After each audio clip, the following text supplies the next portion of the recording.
doesn't get to do this. It's completely new. Hello, everyone. Thanks everyone, and thanks to colleagues who've spoken today, and to everyone voicing their thoughts in the lively chat box.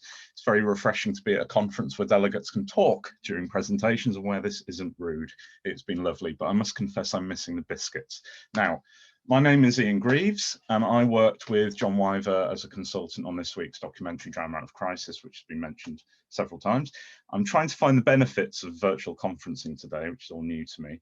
And one of them is that I can wave around books rather than PowerPoint, so I thought I'd take advantage of it. So I can tell you I've also edited collections of Anne F. Simpson, Jonathan Miller, and Play for Today hero Dennis Potter. My guest was actually involved in Potter's Lipstick on Your Collar, Karaoke, and Cold Lazarus, but those were mere stepping stones in a glittering career. Peter Ansorge first made his name as editor of the much missed Plays and Players magazine in the early 70s, which prompted his first book, Slide 4, Disrupting the Spectacle, a brilliant account of fringe theatre in the UK. And the Amazon Marketplace tills have been ringing today, I realise, but that one is really, really essential. And Peter then got hired as script editor at English Regions under David Rose in 1975. Indeed, in a wonderful bit of scheduling, he became script editor Tara, who we've just been hearing from, when she was promoted to producer. So a nice sort of linearity there. After that, Peter followed David Rose across to Channel 4, where he eventually became head of drama, overseeing series like GBH, which changed my life, and The Politician's Wife. His second book, From Liverpool to Los Angeles, written in the 90s, is a splendid analysis of the relationship between new writing and institutions like the BBC, Hollywood, London theatres, and the ways in which this has changed over the decades. It also contains some really perceptive writing on Alan Bleasdale, David Hare, and the later works of Potter as well, which tend not to get as good coverage as the others, but he really kind of connects with them well, and very useful reading. And bringing us right up to date, Peter now teaches at the National Film and Television School, of which the main take home for now is that are you in there now? Are you at this? I'm here. I can see you. And are you at the television school at the moment? Or? Oh yeah, no, actually not today, but actually I am this week and next week teaching a course called Writing a Pilot, where people write an actual TV pilot in 2 weeks. Yeah, we're not allowed to call them plays anymore. We're not allowed to call them plays anymore. Is that... No, plays. Well, play anyway. Yeah, but plays. Yeah, I don't know how long you've been in on the sessions today, Peter, but I haven't, because I've been teaching. We did this today by Zoom, so I haven't. I did see a little bit of Tara Prem, my ex-colleague at English Regions Drama just now, and that brought back a lot of memories. I'm very grateful to Vicky and Tara for not crossing too much onto what I had. Yeah, I know. I just wondered, what can I possibly? How can I follow that? Well, I think fascinating though that interview was, I think I just wanted to take a slightly different angle on Pebble Mill and kind of what we were talking about the other day, just about the way institutions kind of work, you know, the way that kind of a building is shaped, or a group of people are bunched together, and how that can affect the work.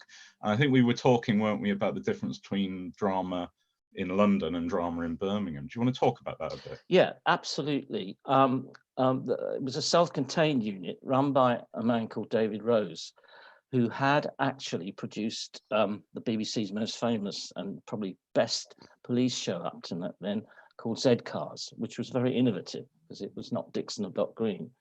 And he was asked to go to BBC Birmingham to form English Regions Drama with the brief to find new writers and to do things a bit differently than they did in London. For example, we never set a show in London. It was always outside. Yeah. And we were entirely independent. I mean, David Rose had to go to Programme Review Television Centre in London once a week. He protected us from any sort of moaning in London about our choice of scripts. So it was very lucky to be like that if you're starting out as a script editor or producing drama. And there's that distinction, is there, in London, where it's a larger space for drama to work in terms of buildings. You'd have the series department, the plays department, and they cut the sub-departments, and they wouldn't really interact. That's absolutely right. And we did series and one-offs, both. And the first week I arrived, there was a play for the day on a film called Gangsters, which was set in Birmingham and was about multiracial Britain, but everybody was a gangster. And it caused a huge furor from the critics, and the audience loved it. And I loved it when I saw it. And about 3 weeks later, Brian Cowgill, controller of BBC One, wanted to turn it into a series. And David Rose said to me, "Will you be the script editor?" On a major BBC One series when I hadn't had any credit as a producer on anything. And earlier on, you won't find that today. I just looked up the ratings this morning, actually, because we were all talking about ratings earlier. I just researched them very quickly for the series, not for the play. The play did terrifically well, but the series was usually around 9 million. So that was you in peak time BBC One, straight in. Straight in. I mean, I was also script editing with Tara Prem as a script editor. She was the producer of Second City Firsts, which were half-hour new plays on BBC Two. Yeah, because there's a while before Gangsters Series 1 is September 76, so you were there. It took a year to get the scripts together. Yeah. Now, I watched episode. I'm going to jump straight into this as it's come up, but it's interesting that you're the only guest, I think, at this conference who was responsible for a Play for Today spin-off. Although there was Rumpole of the Bailey and Headmaster, and I think I'm sure Tom May's going to correct me on ones I've forgotten in chat, but with Gangsters, that's quite a. Where do you start on expanding a play into a series? I mean, was it easy enough? It was a thriller, and John Klein, the Maurice Colburn character, at the end of the play gets put in jail. So the starting point was always the starting point of the first series was him coming out of jail and having to catch up with the other gang and so forth and so forth. And he opens a club or works at a club. So there was quite an easy link there, but the Gangsters, the film was all on film. It was film, and Philip Saville did an amazing job. I mean, he made Birmingham look like Chicago, and there were car chases and violence. Now, if you have to write studio as well, which links to a bit of film each week, about 10 minutes, 15 minutes of film. You have to look at it a different way. And the writer Philip Martin was a Liverpudlian, and we just got on because I like gangster, he did. But also what we were able to do, I think, was to explore the kind of what they call diversity more, in that having leading characters who were Black, Brown, and Asian, you know. And they really were. And it's the only series of the kind that BBC One has ever shown. Yeah, it's really out on its own in 76. I think I watched episode 1 last night, and I must say, I said GBH was a big moment for me in my introduction, but actually the 1994 UK Gold repeats of the Gangsters series were just, really? I mean, I'd seen Potter, but I'd never seen anything as wild as series 2 of Gangsters. But David was there, and he was the producer, and I was a script editor. But actually, David didn't interfere much in the scripts or the productions.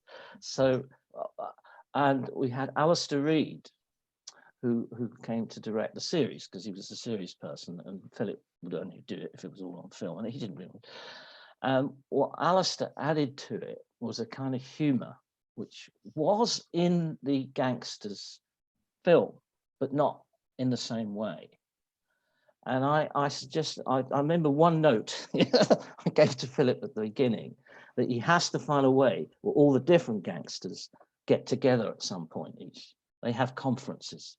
And I made a reference to Shakespeare's Wars of the Roses, where all the different lords, and they meet, and this is the first if you give a good note, you can also give a bad note and destroy a show. But he adored writing those scenes because they were comic as well as thrilling, and they could use the black gangster was very different to the posh Saeed Asian gangster.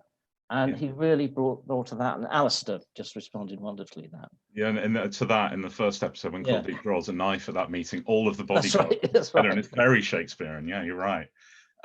We better get back to Pebble Mill there. And so your first day, I I think right in saying that when you arrived in January, there was no one about, really. There was nobody about. Absolutely, because I came in. I think it was even not. Maybe I just probably this first week. Nobody told me that they don't come back for about 10 days in January. It's my first entry to a place like the BBC, and you didn't get put up at posh hotels. You got put up at bed and Barry Hanson's old, because he left to go to Thames, old B&B in Moseley, which was on the first floor and had a broken window, which the landlady, the Irish landlady, never bothered to do because she couldn't really get up the stairs.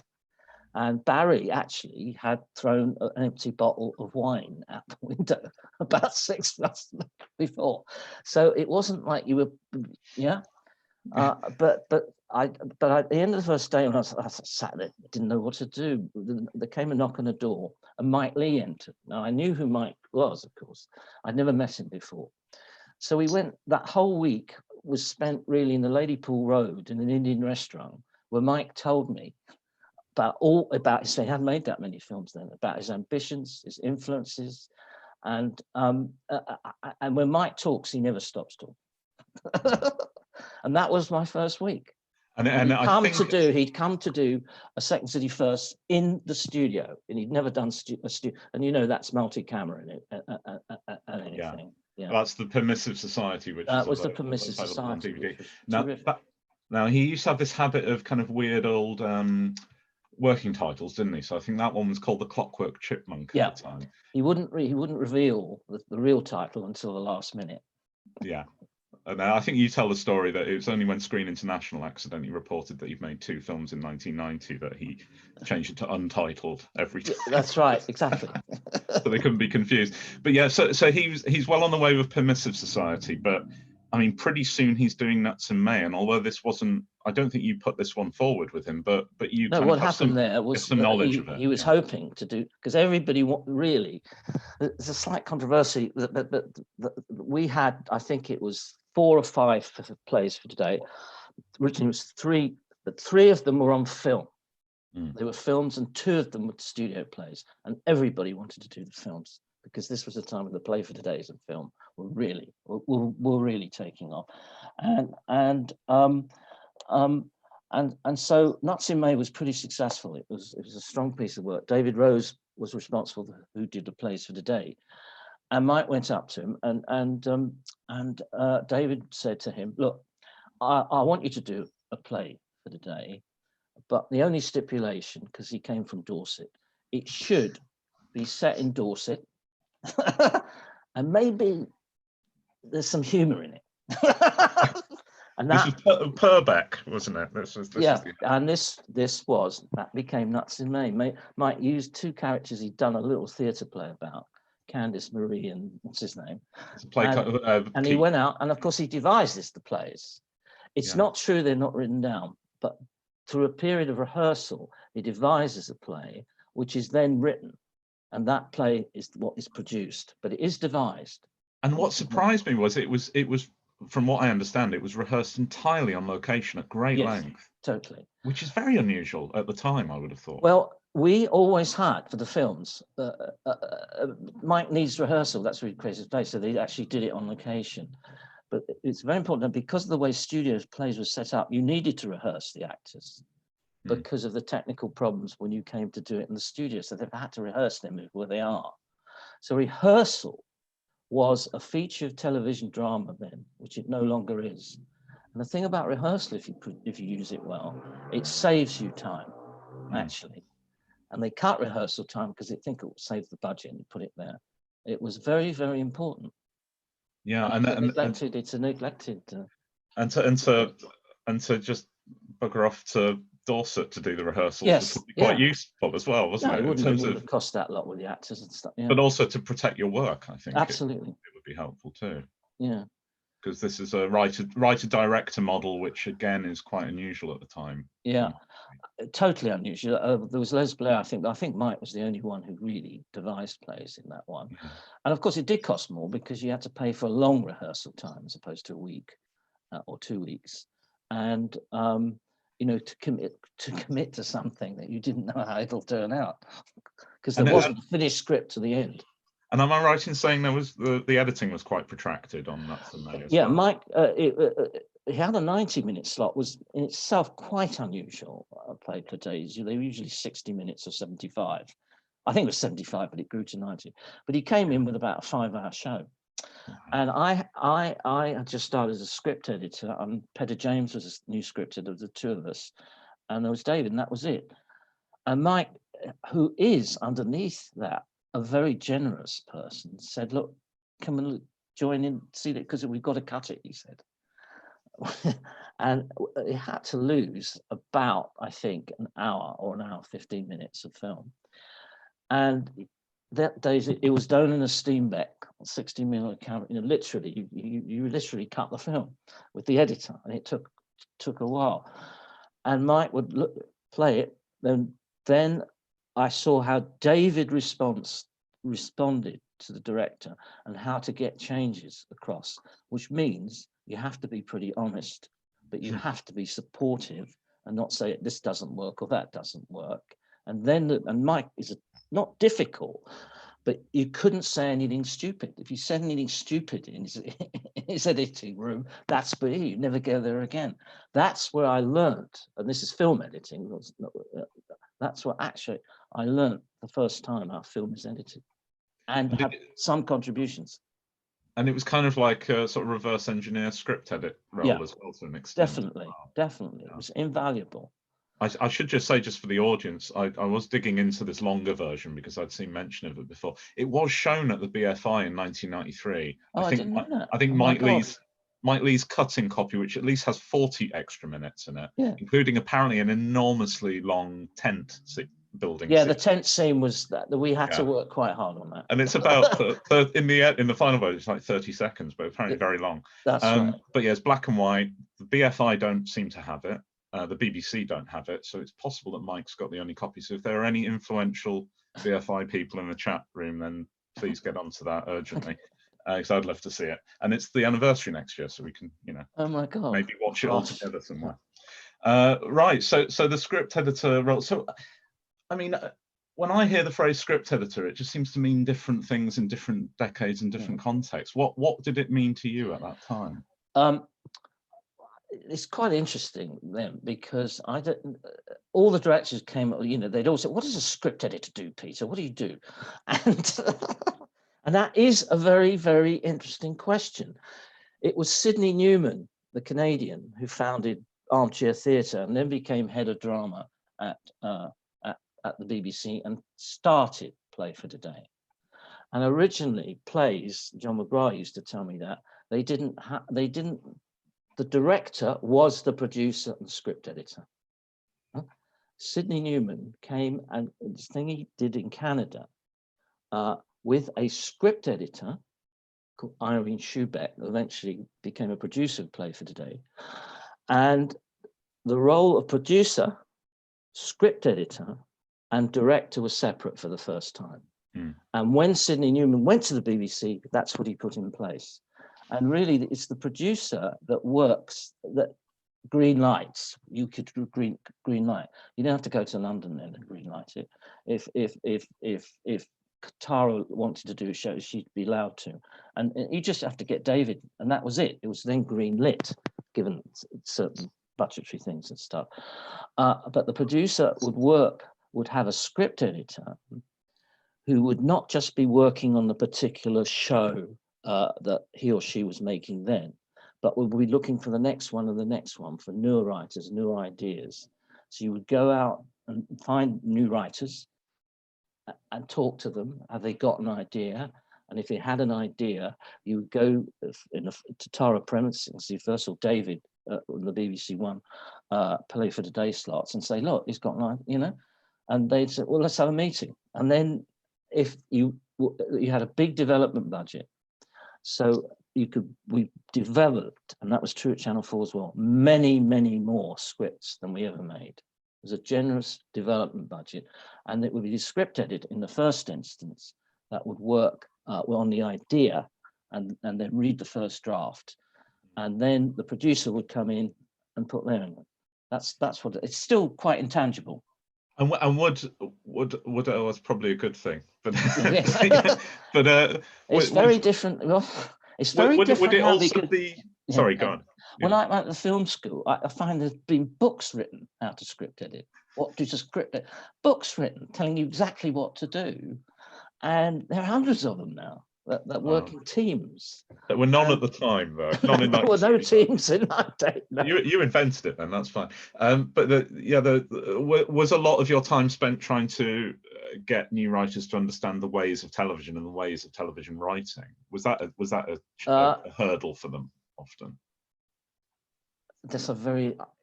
Do you know it wasn't really, because first of all, most of them watch TV.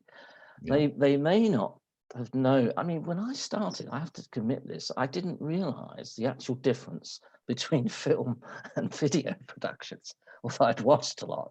But with the one instance of being in a cutting room, one instance of seeing a video edit, yeah, or a studio, multi-camera studio film, you got it. The basics are very, very simple. But obviously, you did talk a lot about rhythms of the text, you know, so you did obviously, because you were thinking this is either a studio play, and Second City First were mainly one set, there were sometimes two sets, whereas if you're doing gangsters or something like that, you're free to, you know, fly anywhere. And but mainly you talked about the characters, script, and so forth, and you didn't give. I once or twice I wrote notes down and sent them to writers, but I didn't do that because I didn't like that idea. It came out in a discussion with a writer that there's no relation, and if you kind of knew when you were giving a good note and the writer was listening, and if the writer did listen to a good note and went away, they wouldn't give you exactly back what you asked for, but they'd improved it. Yeah. And that's how it kind of grows.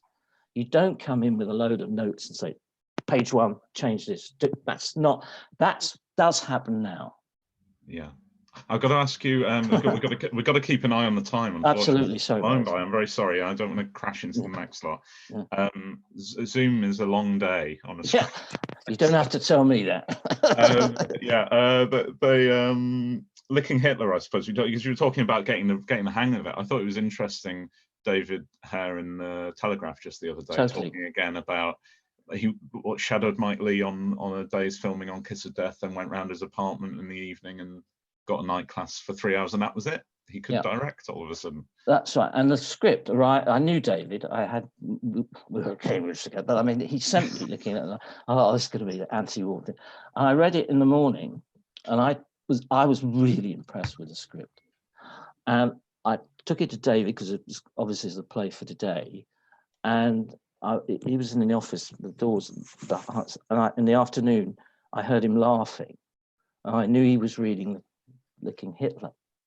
And so I thought, oh, we're in with a chance here. And he came in. He said, "I've read it, David. I've read it, Peter. It's a very interesting script, is it?" And then he went to he said, "This is booked in, but this will be the play for the day we make after that." So in one day, it was obviously the agent of the kitchen. And also David said, "I want to direct it," and he never directed anything before. And so he was directing a play at the Royal Court, not one of his, Tony Beacart play. And David went to see it, and he came back next day. He's a really good director. He's got to direct Licking Hitler. And he never directed the thing. And this was one of the precious films. And even other people in Pebble Mill thought, "Yeah, we've read the script, it's great, but David's never directed it, he'll ruin it." But he didn't ruin it. He didn't. Created a masterpiece. And can you settle something, because you probably know the film quite well? That is him doing the voiceover at the end. Yes, it is. Because we weren't 100% sure. It was quite interesting that, because the ending, he cuts to today and there's a voice comes up. And we tried it several ways. And she said, well, it's like one of those commentaries in a newsreel and stuff. And none of all kind worked, because it was the author's voice speaking to you. There's no question about it. So David eventually did it. Yes, he did it. Yeah, and I think David had briefly worked at Pathé News, didn't he, in the 60s? Yes, he did. He did. That's so he one of probably his met first jobs Archie. after university. Yeah, He probably knew Archie. Yeah. He probably didn't. But it was with philosophically right, because it was, you're not supposed to do that in a script. The writer isn't. I mean, Dennis Potter didn't. But I mean, you're not supposed to. But nobody said it wasn't the character, so you didn't play himself. You just heard his voice. No, it doesn't go black eyes. No, exactly. Thank God. No. But yeah, I'm Black Eyes is good in parts. Sorry, I'm being hard on it. But I'm not sure. But anyway, the novel's okay. Yeah. So there's lots of kind of interesting problematizing stuff going on in Licking Hitler, isn't it? It's like it deliberately doesn't use subtitles. It creates this sort of distancing thing where you hear the English version, then you see Otto read it in his language. We just talked about, because we both watch a lot of subtitle films and that. So I mean, the way the French did it it's a way that you do it properly. And of course, absolutely. No, that's the kind of thing you talked about. Yeah. And then you went for an option and crossed your fingers and hoped it was the right one. And and the style of the thing is kind of telling you this you shouldn't trust this either. This is an artifice. The sort of filmic kind of 40s referencing kind of style. It's about it's about lies and the English lying, which hasn't gone down in numbers over the years. Really. Oh, I think I'd welcome a couple of questions while we've still got a few minutes. Absolutely. Tom was just Tom May. We may have already covered this actually, but how did you practically go out and find the writers? I mean, you were Plays and Players. You were finding. Yeah, I edited a theatre magazine called Plays and Players. That's how Tara came and said, "Do you want to work in television?" And we published a new play each month. Sorry, a new play. And publishing new plays then was quite competitive, because Favours did it and they offered more money. And we, I think, had 50 quid to pay the writer to get. But the thing is, Favours and Methuen waited until the reviews came out. Yeah. And I found if I went in there and asked some friends in the Royal Court, can I read the play? You could make them offer 50 quid as opposed to 100, but it was money up front. And I had to think, well, if it's bad reviews, I won't get published at all. And I got a bit of a reputation for scoops, which is the last thing I ever thought I would. And that goes back. It goes well before you as well. I mean, Robin Chapman, who you probably know, very old friend of mine, playwright. His first play is only available in the Plays and Players. That's right. Magazine. That's right. The only place it ever and it was great. So I had to read the plays, for publication, for text, And I realised if you read an Alan Bleasdale play, it didn't appear to be in English, but in terms of how the actor would speak, the Liverpudlian tones. And I know from my editing work that you kind of really noticed the structure as well of what you're. And so which I didn't realise, that was my training in a way. So I did know a lot of writers, and so I went to them, and I used to say, "Fancy writing a half-hour play," most of them, And so, but from the theatre, you see, that's where they were. Yeah. But we never said adapt your theatre play. Think of something original. We said sometimes we did stage play, but rarely. And Simon Farquhar's asking any memories of Packman's Barn, which I think has a connection to you. I wish I hadn't, but I had. That was a thing. That was David wanted to do a thing, and I was a script editor then. And the thing is, which I think you've talked about, the Peter Turson plays, the Shakespeare, they were wonderful. And they were characterized that on the whole, London didn't do that kind of comedy. This was a comedy. It said something. And David loved the idea that Play for Today didn't have to end unhappily. It could end with some sort of joyous moment, which wasn't that wasn't so fashionable then. But the audience loved it.